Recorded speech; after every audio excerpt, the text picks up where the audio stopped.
9e étape du championnat du monde FIM de motocross, Grand Prix d'Espagne. Nous sommes ici à Into Xanadu, Arroyo-Molinos, tout près de Madrid. Premier Foxhole Shot de la saison pour Rick Elzinga et sa plaque numéro 44. La plaque rouge n'est pas bien loin. Yago Gertz est en 2e position, Tom Vial 3e. Très bon départ pour David Braceras, le pilote de chez KTM VRT. Très bon départ aussi pour Mike Guerder, le pensionnaire du championnat d'Europe.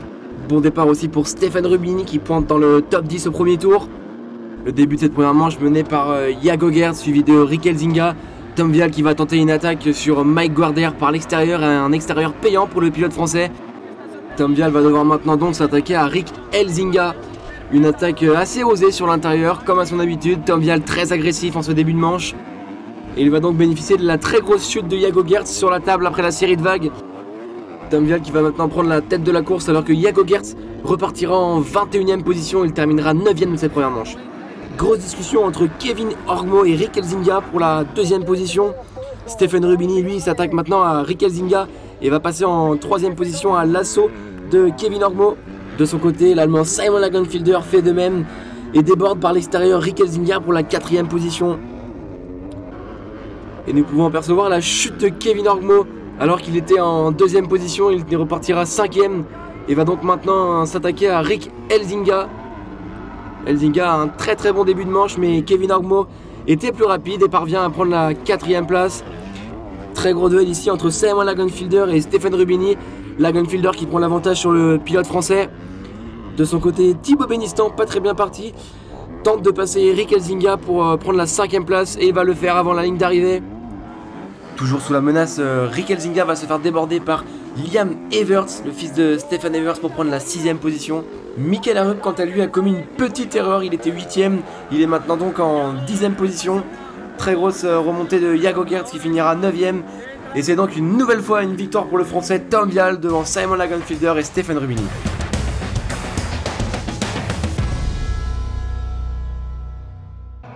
Deuxième départ de la catégorie MX2. Très bon départ pour Jorgen Matthias Stelvicu, une chaleur étouffante pour ses pilotes, près de 30 degrés ici en Espagne. Mais ce sera un premier Foxhole Shot de carrière pour Liam Everts. Excellent départ une nouvelle fois pour les deux prétendants au titre, Tom Vial et Yago Gertz. Un Espagnol figure dans le top 5 dans ce premier tour, c'est David Braceras. Alors que Yago Gertz en profite pour prendre l'avantage sur Liam Everts. Michael Arup lui va commettre ce dépassement sur Jorgen Matthias Stelvicu pour la 5e position. Alors que ce fut une bataille très rude entre les deux pilotes KTM. Mais c'est finalement Tom Vial qui parvient à prendre le dessus sur Liam Everts. Il part donc maintenant à la chasse de Yago Gertz qui commettra une nouvelle fois une nouvelle erreur dans le même virage. Yago Gertz décidément qui n'est pas très à l'aise sur ce circuit d'Espagne. Après avoir fait une très belle première manche, Simon Lagenfelder s'attaque lui aussi à son tour à Liam Everts. Mais un très bon Liam Everts qui ne se laissera pas faire. Alors qu'il était 11e, Kevin Orgmo commet une très grosse erreur. Il terminera en 14e position de cette seconde manche. Attaque aux avant-postes entre Thibaut Benistant et Stefan Rubini. Stefan Rubini qui espère renouveler le même type de Grand Prix qu'à Maggiora avec son podium. Mais ça ne le fera pas pour Stefan Rubini. Attaque une nouvelle fois de Michael Arup sur Liam Everts. Mais Liam Everts qui défend sa 4e place. Et Arup qui terminera 11e.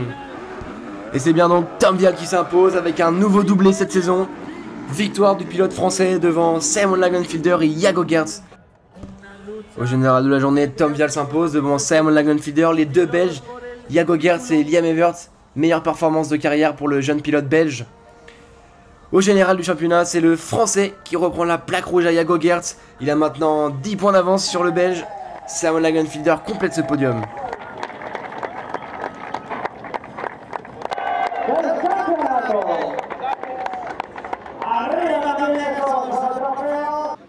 Je pense que c'est la première fois de ma carrière que je gagne tout dans un week-end. La qualification et les deux courses, c'était vraiment une très belle journée. J'ai pris 2 bons départs, j'ai contrôlé mes courses. Je me sentais vraiment bien avec la moto est tellement performante.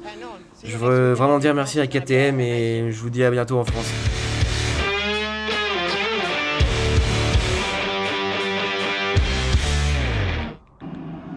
Premier départ de la catégorie MXGP, un terrain de plus en plus abîmé et une chaleur accablante, mais c'est une nouvelle fois un Foxhole Shot pour Jorge Prado devant tous ses supporters venus en nombre. Très bon départ pour Maxime Renault dans le premier tour qui attaque Jorge Prado. Prado qui résiste, Coldenhoff est très bien parti, tous les pilotes Yamaha sont dans le pack. Paul Jonas, une nouvelle fois bien parti, 5ème position dans le premier tour. Ruben Fernandez, l'autre espagnol, chouchou des supporters espagnols, en 6ème position dans ce premier tour. Très à l'affût dans le premier tour, Maxime Renaux tente une attaque sur Jorge Prado avant la table d'arrivée et ça passe pour le pilote français. Rookie cette saison après avoir gagné une première manche en Argentine. Maxime Renaux est en train de mener la première manche de cette catégorie MXGP en Espagne devant Jorge Prado. Tim Geiger qui lui fait de même, attaque Jorge Prado dans la ligne droite. Il est maintenant en 2ème position à la poursuite de Maxime Renaux alors que Jeremy Seewer commet une petite erreur. Il était en 7ème position et il repart donc en 13ème place. Paul Jonas, le laiton, commet une petite erreur, ce qui va permettre à Alberto Forato de prendre la 8ème position. Mattia Guadagnini passe Paul Jonas pour la 9ème place de cette manche. Et Maxime Renaux va essayer de défendre sa première place face au leader du championnat, Tim Geiger. Mais Renaux est très à l'aise sur ce style de piste. Alberto Forato va tenter une nouvelle trajectoire en prenant tout extérieur et va prendre l'avantage sur Mitch Evans, le coéquipier de Tim Geiger chez HRC. Mattia Guadagnini une nouvelle fois attaque Mitch Evans, il sera donc maintenant en 8ème position. Le pilote australien qui se fait déborder par ses concurrents, une nouvelle fois à l'intérieur, après le double par Paul Jonas pour prendre la 9ème place de cette première manche.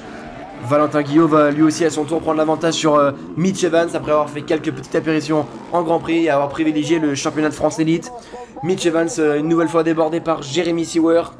Alors que le vainqueur du Grand Prix de Sardaigne est moins à l'aise que dans le sable, il commet une petite erreur et terminera en 13ème position.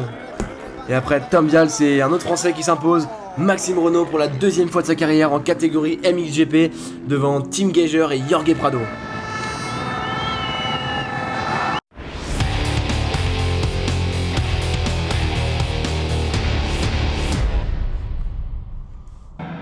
Deuxième départ de la catégorie MXGP, un terrain qui est très abîmé, mais ce sera encore une nouvelle fois un Foxhole Shot pour Jorge Prado, le pilote espagnol, décidément très à l'aise avec les départs.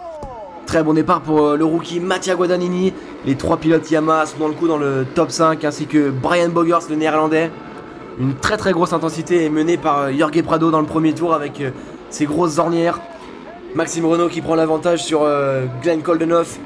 Et c'est donc Jorge Prado qui est en pole position devant son public déchaîné. Bataille encore pour la 2ème position entre Glenn Coldenhoff et Maxime Renaux. Coldenhoff qui ne veut pas se laisser faire et Jorge Prado file en tête avec le gros triple en montée, très impressionnant.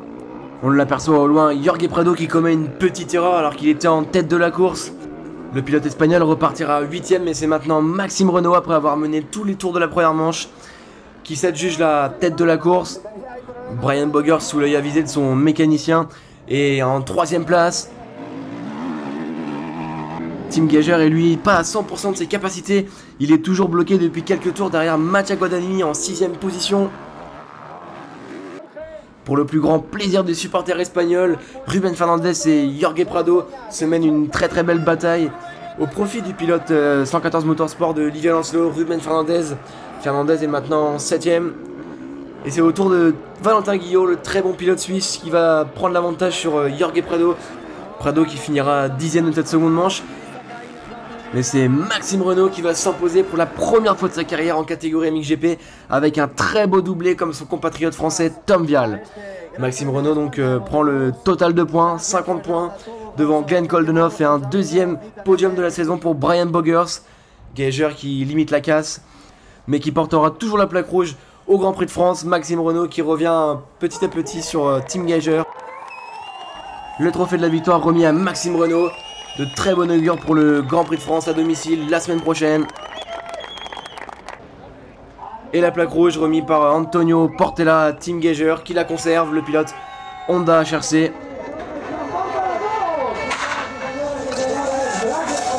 C'est ta réelle première victoire en catégorie MXGP avec 2 belles victoires de manche. On dirait bien que ton mécano va finir sans cheveux et sans moustache. Ouais, pas de moustache, pas de cheveux. J'ai eu de bonnes batailles, alors attention au podium parce que je vais faire du breakdance. C'était tellement bien, une nouvelle victoire, c'était vraiment une très bonne journée pour moi. Je suis vraiment content et je veux remercier tout mon team. Merci à tout le monde et la semaine prochaine, c'est à la maison.